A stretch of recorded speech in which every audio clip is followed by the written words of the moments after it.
Arcades, joysticks, and hours spent avoiding homework.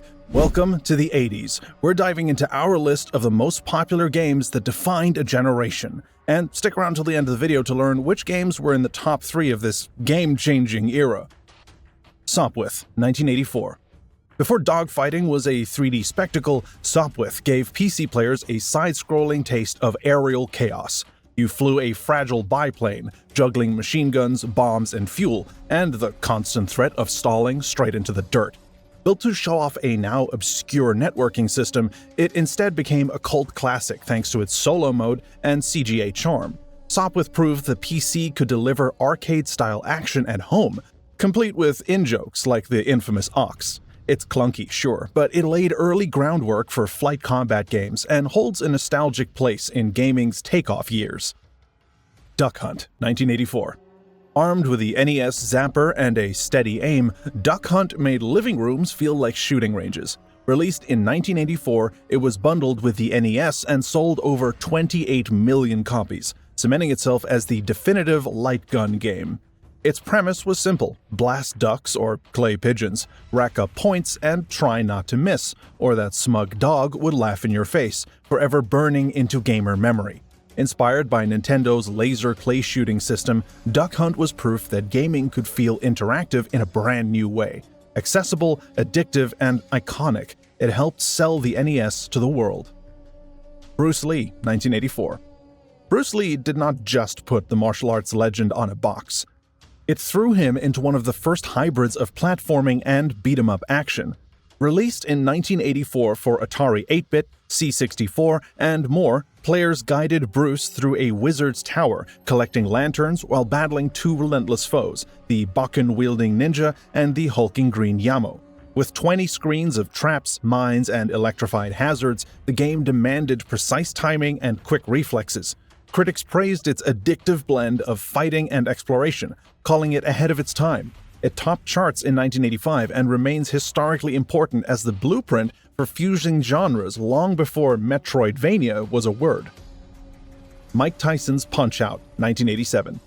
Released in 1987, Mike Tyson's Punch-Out! Turned the NES into a boxing ring and made us all root for the underdog Little Mac, a 17-year-old, 107-pound kid punching way above his weight.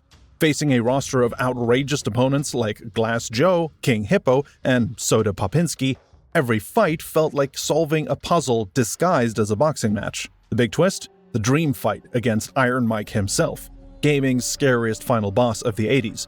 Tight controls, iconic music, and a truly brutal difficulty curve made it unforgettable. More than 2 million copies later, it's still the definitive David vs. Goliath video game. Rick Dangerous, 1989. Take Indiana Jones, sprinkle in some British cheek, and you've got Rick Dangerous. Released in 1989, across just about every system going, it kicks off with the iconic rolling boulder chase before throwing Rick into pyramids, Nazi castles, and secret missile bases.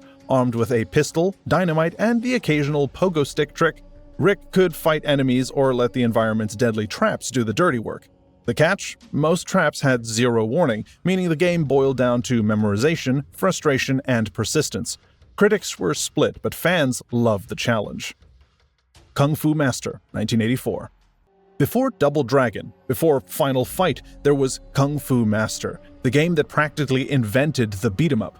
Designed by Takashi Nishiyama, this arcade classic had players guiding Thomas up the Devil's Temple to save Sylvia from the villainous Mr. X. Every floor brought waves of enemies, knife throwers, and a one-on-one boss fight, echoing Bruce Lee's Game of Death. The NES port Kung Fu sold 3.5 million copies and even influenced Shigeru Miyamoto's design of Super Mario Bros. Its DNA also shaped Street Fighter, Fatal Fury, and basically every brawler that came after. A true granddaddy genre origin story. Impossible Mission, 1984. Another visitor, stay a while, stay forever. With that digitized taunt, Impossible Mission scared an entire generation of Commodore 64 owners. Designed by Dennis Caswell and published by Epix, this game blended platforming, puzzle-solving, and spy thriller tension like nothing else. You played as a secret agent racing against time to stop the sinister Professor Elvin Atombender, searching rooms for password pieces while dodging deadly robots and electrified drones. Its fluid somersault animation, randomized puzzles, and groundbreaking use of speech made it unforgettable. Praised as one of the C64's crown jewels, it set the stage for countless stealth and adventure hybrids to follow. Set Willy, 1984. If Maniac Mansion made Matthew Smith a household name in ZX Spectrum homes, Set Willy turned him into a legend. Released in 1984, it was the UK's best-selling home computer game that year, topping charts for months. The story? Miner Willy throws an epic party, trashes his mansion, and can't sleep until he cleans up. Housekeeper's orders. The result? 60 bizarrely named rooms filled with hazards, monsters, and glowing items to collect. Between Beethoven on the title screen, the attic bug that broke the game, and infamous copy protection cards, Set Willy was as eccentric as its creator, quirky, broken, and brilliant. Q*bert, 1982. Few games scream arcade weirdness quite like Q*bert. Gottlieb's isometric cube-hopping puzzle platformer threw players into a pseudo-3D pyramid, where an orange, swearing fuzzball hopped around changing cube colors while dodging snakes, balls, and other pests. The diagonal joystick was unconventional, frustrating to some, brilliant to others, but it gave the game its signature identity. Add in Q*bert's cartoon charm, his garbled Q*bertese, and the iconic Grawlic speech bubble, and you have a character as memorable as Pac-Man or Donkey Kong. With merchandising, cartoons, cameos in Wreck-It Ralph and Pixels, and a fanbase that still holds marathon sessions, Q*bert stands as one of the most distinctive stars of the golden age of arcade gaming. Outrun, 1986. Arcade racing before Outrun was about finishing first. Yu Suzuki flipped the script. Outrun wasn't about competition, but about vibes. The game pioneered non-linear stages, letting you pick your route across 5 branching paths, each with its own ending. More than that, its super-scalar graphics made the roads roll and bend like nothing before, and the deluxe motion sim cabinet literally threw players into the experience. With Hiroshi Kawaguchi's iconic soundtrack, Magical Sound Shower still slaps, Outrun wasn't just a game, it was a fantasy of freedom. It sold millions, topped arcade charts worldwide, and even gave its name to a music genre. Racing games would never be the same. Enjoying the list so far? Don't go anywhere. The winners are coming up soon, and hey, maybe hit subscribe in the meantime. Dragon's Lair, 1983.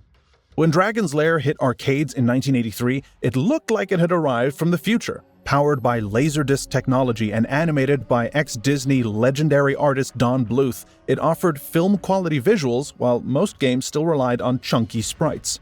Players became Dirk the Daring, a hapless knight rescuing Princess Daphne from the dragon Singe. The hook? QuickTime reactions before QuickTime events were even a term.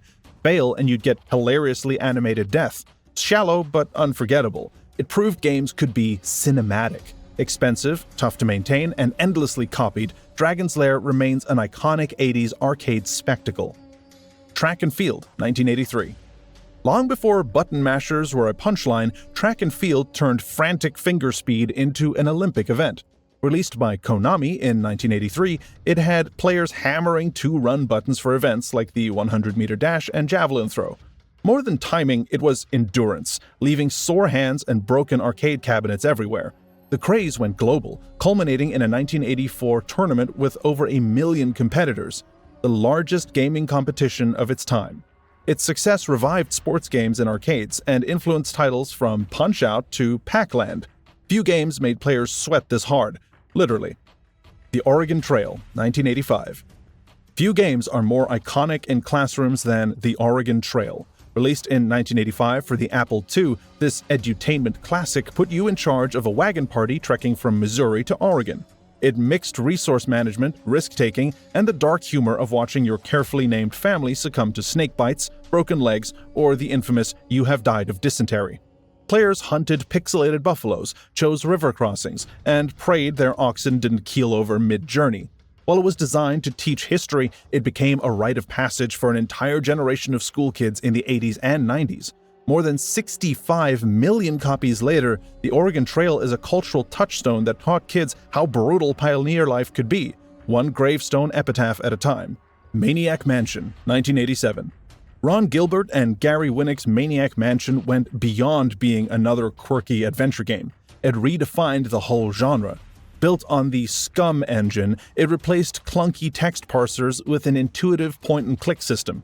Players guided Dave and two chosen friends through the Edison family's bizarre mansion, tackling puzzles with multiple solutions and discovering one of 5 endings. Its B-movie horror vibes, absurd comedy, and infamous hamster in the microwave gag made it a cult classic. Though Nintendo heavily censored the NES port, the game's humor, cutscenes, and non-linear design influenced LucasArts staples like Monkey Island. Maniac Mansion was cinematic, strange, and endlessly replayable. Elite, 1984. Before No Man's Sky or EVE Online, there was Elite. Released in 1984 by David Braben and Ian Bell, this space sim stunned players with wireframe 3D and a vast, open-ended universe. Starting as Commander Jameson with a modest ship, players could trade, pirate, or hunt bounties across 8 procedurally generated galaxies, each with 256 planets. Docking, dogfights, and hyperspace jumps felt limitless on 80s hardware, and the bundled novella, The Dark Wheel, deepened its lore. Hugely influential, Elite inspired Wing Commander, Privateer, Grand Theft Auto, and of course Elite Dangerous, and essentially paved the way for the modern open-world game. Lode Runner, 1983. Lode Runner mashed running and climbing into one of the smartest puzzle platformers of the 80s. Released in 1983 by Doug Smith and Broderbund, it tasked players with collecting gold while outsmarting guards across 150 devilishly tricky levels. The kicker? You could not jump. You dug holes to trap enemies, then used them as stepping stones. It was fast, cerebral, and surprisingly strategic. Even better, Lode Runner shipped with a level editor, making it one of the earliest games to let players design and share their own stages.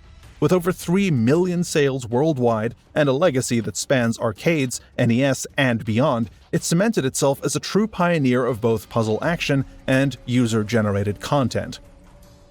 Frogger, 1981. Few arcade games are as instantly recognizable as Frogger. Released in 1981 by Konami and distributed by Sega Gremlin, it challenged players to guide frogs across speeding traffic and a treacherous river of logs, turtles, and hungry alligators. Every hop was a risk, and with so many bizarre ways to die, Softline famously dubbed it the arcade game with the most ways to lose a life. It wasn't just addictive, it was a phenomenon. Parker's Brothers' Atari 2600 port sold 4 million copies, and by 2005, total sales across home versions had topped 20 million. Its appeal cut across age and gender, making it one of the first true all-ages hits. From its catchy theme tune to its cultural cameos in Seinfeld, Wreck-It Ralph, and more, Frogger remains one of the most enduring classics of the 1980s. Adventure, 1980. Adventure is one of the Atari 2600's most influential games. Players control a square avatar exploring a 30-room kingdom to retrieve a stolen magical chalice, dodge 3 dragons, and outsmart a mischievous bat. Beyond being one of the first action-adventure games, it pioneered the concept of open-ended exploration and portable in-game items. Warren Robinett famously hid his name in a secret room, creating one of gaming's earliest Easter eggs. Selling over 1 million copies, Adventure laid the foundation for future fantasy and exploration games, and its influence is still felt today, from Sword Quest to Ready Player One. Defender, 1981. Defender is the arcade shooter that turns simple rescue mission into pure chaos. Players would pilot a spaceship over a scrolling planet, blasting aliens while trying to save humans from abduction, and failing spectacularly was part of the fun. Its insane controls and relentless difficulty made it legendary, rewarding players who mastered its mayhem. The game practically invented horizontal shooters, added a minimap you seriously need, and inspired countless sequels and clones. Selling over 55,000 arcade units and 3 million Atari cartridges, Defender proved that tough games could be addictive. In 2025, it earned a spot in the World Video Game Hall of Fame. Pole Position, 1982. Pole Position didn't just let you drive a race car, it made you earn your spot at the front. Players start with a time trial qualifying lap, and only the fastest drivers get to compete on the full Fuji Speedway course. Once on the track, you dodge rival cars, puddles, and roadside billboards, all while racing against the clock. It was the first arcade game to faithfully recreate a real-world track and to use a behind-the-car chase cam, putting players in a thrilling F1-style perspective without the danger of an actual crash. A massive hit in arcades from '83 to '84, Pole Position set the template for future racing games. Its innovations, qualifying laps, checkpoints, and realistic driving strategy became staples of the genre and inspired decades of arcade racers and countless imitators. Robotron 2084, 1982. Robotron 2084 throws players into an Orwellian nightmare where robots want humanity wiped out. You control a superhuman with dual joysticks, one for movement and one for shooting, rescuing humans while dodging endless waves of enemies. Its chaotic, all-in-one screen design creates panic, requiring split-second strategy and reflexes. The game was a massive hit, praised for its intensity, precision controls, and addictive gameplay. It pioneered the dual-stick shooter, influencing titles from Smash TV to Geometry Wars. Robotron is not just a classic, it's the blueprint for mayhem meets skill in arcade action. Double Dragon, 1987. If Renegade walked so that the beat-em-up could exist, Double Dragon sprinted in with a flying kick. Billy and Jimmy Lee weren't just mashing punks, they were rescuing Marion from the Black Warriors, giving the chaos real stakes. The big hook was co-op. For the first time, two players could brawl through slums, factories, and forests together, even stealing weapons and smashing barrels. Its gritty Mad Max meets Kung Fu vibe, cutscenes, and infamous bosses, shout out to Abobo, made it huge. It dominated arcades, spawned sequels, and paved the way for Final Fight and Streets of Rage. Prince of Persia, 1989. Jordan Mechner's Prince of Persia did not just tell a story, it made you feel like you were inside one. You're the nameless hero, racing against a 60-minute clock to escape dungeons, duel guards, and stop Jafar before he forces the princess to marry him. What sets it apart was the animation. Mechner rotoscoped his brother's movements frame by frame, creating platforming so fluid it looked like a swashbuckling film come alive. Every jump, parry, and spike trap felt cinematic in a way no game had pulled off before. Though slow to catch fire in the US, it became a hit overseas, sold millions through ports, and inspired everything from Another World to Tomb Raider. Prince of Persia wasn't just a game, it reinvented the cinematic platformer and proved storytelling could be as important as high scores. And we wouldn't have Assassin's Creed without it. Dragon Quest and Dragon Warrior, 1986. Dragon Quest is basically the grandfather of JRPGs, laying down the rules before anyone else knew they existed. Playing a heroic descendant of Erdrick tasked with defeating the Dragon Lord, saving the kingdom, and generally being the poster child for Chosen One. Akira Toriyama's art gives it style, Sugiyama's music gives it soul, and the turn-based combat gives you the chance to actually think before hitting attack. Simple by modern standards, absolutely. Influential beyond measure, even more so. Without Dragon Quest, a lot of what we love about RPGs might not even exist today. Street Fighter, 1987. Capcom's Street Fighter didn't arrive fully formed, but it lit the fuse for everything fighting games could become. Players chose Ryu or Ken and traveled the globe in one-on-one battles, discovering moves like Hadouken and Shoryuken through experimentation. The deluxe arcade cabinet's punch pads were tough on the hands but satisfying to master. More importantly, the game introduced international rivals with unique personalities, hinting at the character-driven depth to come. Hidden moves, blocking, and combo experimentation were early glimpses of competitive play. Not a smash hit itself, Street Fighter planted the seeds for Street Fighter II and the entire fighting game community. Galaga, 1981. Galaga is the definitive Golden Age shooter, blending twitch reflexes with strategy. You pilot a lone starfighter against alien swarms, with the dreaded Boss Galaga threatening to capture your ship. Rescue it and you double your firepower, at greater risk. Building on Galaxian, Namco added complexity, morphing enemies, tricky formations, and bonus rounds rewarding precision. Each wave demanded timing, memory, and risk management, making high-score chasing irresistible. Its balance of accessibility and depth cemented Galaga as an arcade titan. Endlessly ported, remade, and referenced. A masterclass in design, it remains one of the most beloved shooters ever. Final Fantasy, 1987. Final Fantasy wasn't just some new RPG, it was Square's lifeline.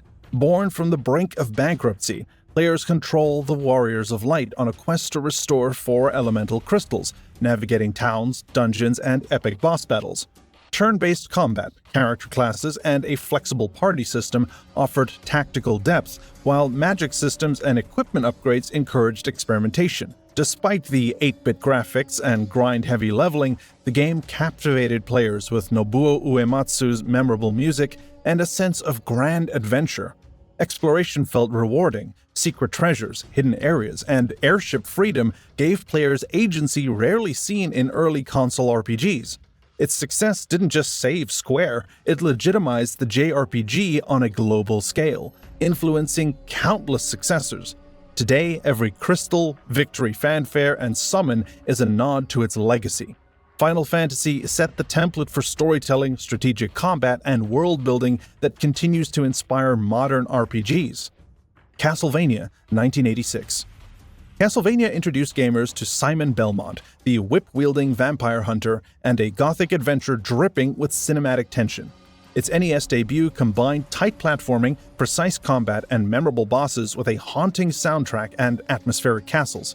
Each level felt like a horror film come to life, with Dracula looming as the ultimate cinematic antagonist. Developed with a director's eye for pacing and tension, it was not just about reflexes, it demanded patience and planning. Castlevania's success inspired sequels, spin-offs, remakes, and a series, thus shaping the Metroidvania style decades before the term could exist. Its influences can be seen in everything from Ninja Gaiden to modern indie platformers. Challenging, stylish, and iconic, the game did not just define a franchise, it cemented the idea that a video game could feel like an interactive epic. SimCity, 1989 to 1991. SimCity let players build and manage a city, juggling residential, commercial, and industrial zones, balancing budgets, and dealing with disasters, all without ever giving you a win condition. This game practically invented the urban simulation genre and laid the groundwork for Max's later hit, The Sims. The tiny Sims reacting realistically to your planning, the traffic, crime, and power shaping how your city grows, made game history. However, early versions lacked music and features, and disasters could feel random. Fun fact, on the SNES, Godzilla became Bowser, and Dr. Wright, modeled on Will Wright, offers advice throughout your Metropolis building journey. Mega Man, 1987.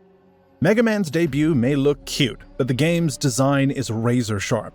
Capcom's console original hit introduced the innovative Robot Master system. Defeat a boss, acquire their weapon, and exploit other bosses' weaknesses.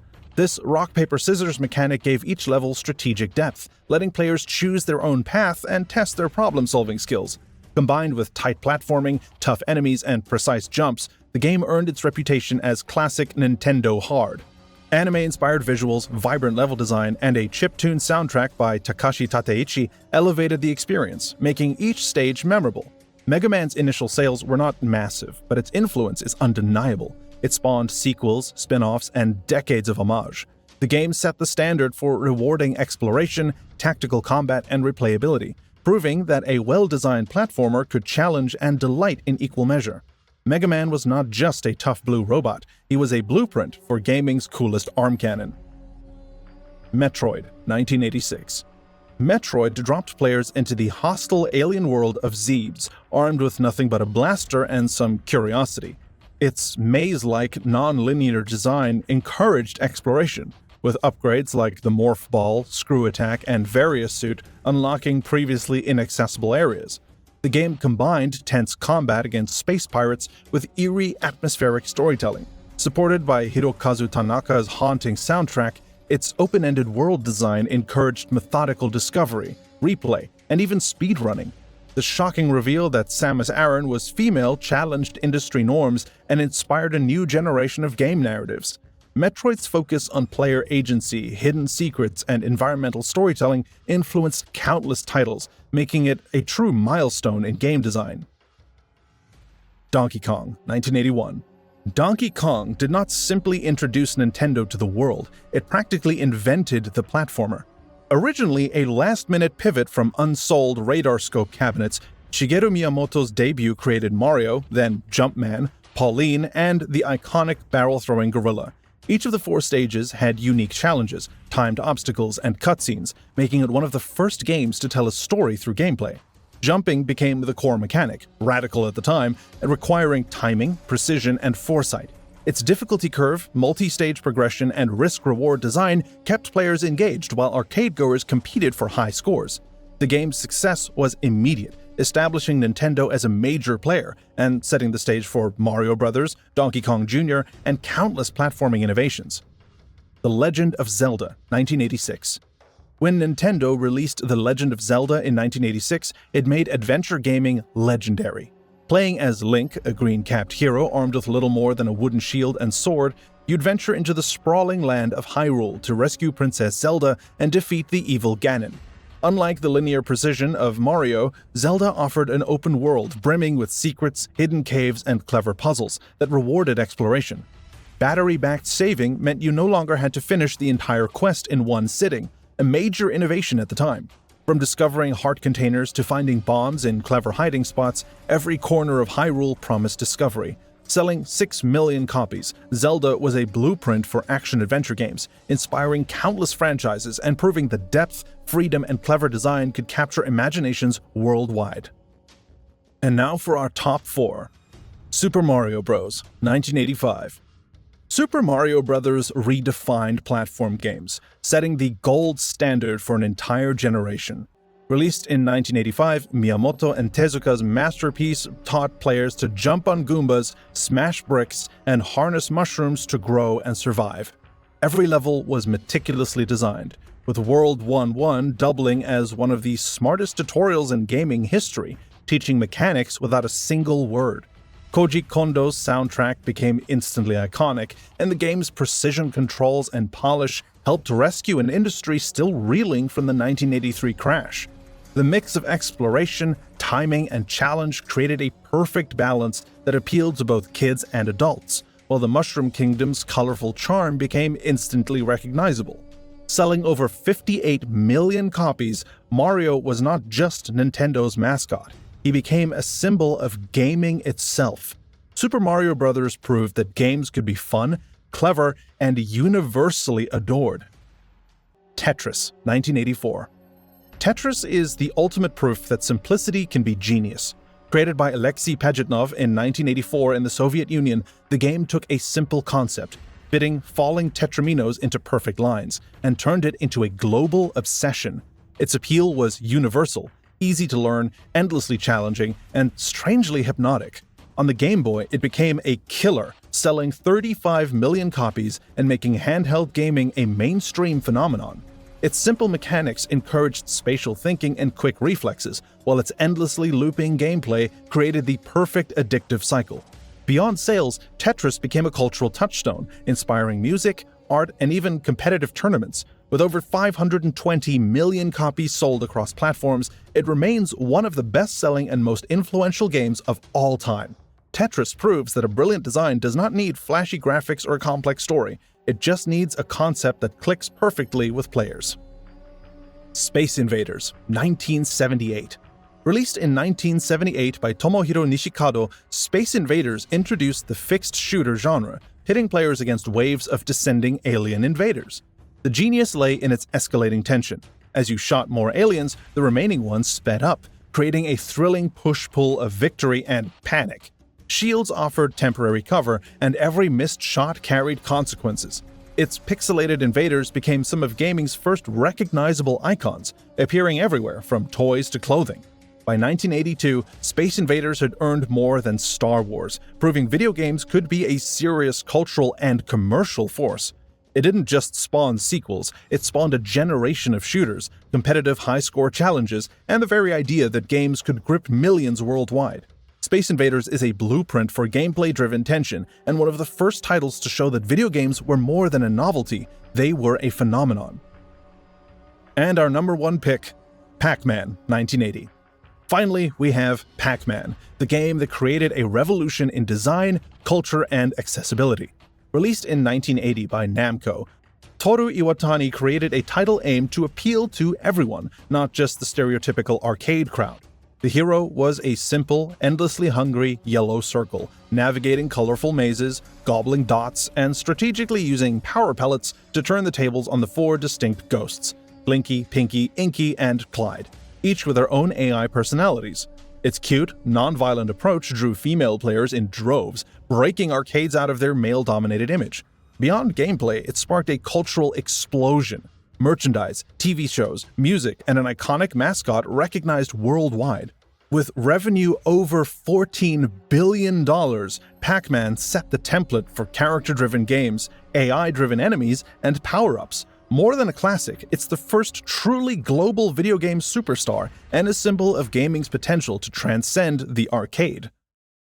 From arcade legends to home console hits, the 80s gave us the games that we'll never forget, even if we've never played them because of what they influenced. What's your top pick for video game of the 80s? Let us know in the comments below. Smash the like button, subscribe, and hit the bell so you never miss another retro deep dive.